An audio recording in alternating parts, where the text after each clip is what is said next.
अस्सलाम वालेकुम जी सर, कैसे हैं आप? अल्लाह का करम।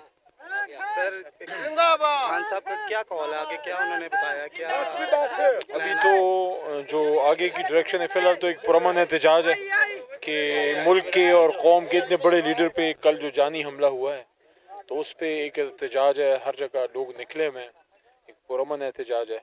और हमें उम्मीद है कि जिस मकसद के लिए मार्च शुरू हुआ था इंशाल्लाह वो पूरा होगा। 11 तारीख़ अभी नहीं आई और इंशाल्लाह 11 तारीख़ तक जो पहुँच है, बशर्ते कि अल्लाह ताला ने खान साहब की सेहत तो माशाल्लाह अभी बेहतर है।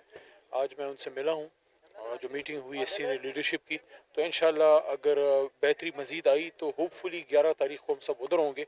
लेकिन जैसे ही खान साहब दोबारा मज़ीद बेहतरी आती है, क्योंकि चलने में तो ज़ाहिर इनको कुछ अरसा तो मसला रहेगा, लेकिन इंशाल्लाह उनकी स्पिरिट्स बड़ी हाई हैं। तमाम लीडरशिप आज मौजूद थी और हमारे कारकुन भी पूरे मुल्क में जो है और पाकिस्तानी अवाम निकल के एहतजाज कर रहे हैं।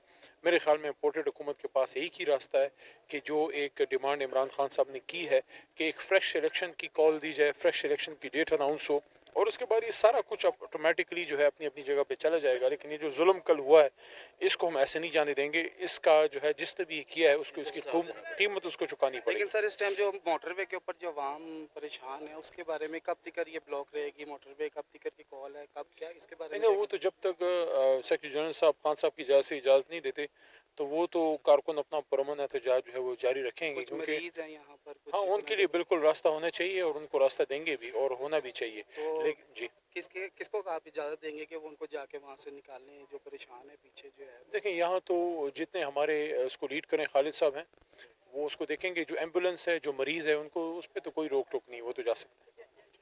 शुक्रिया। सर एक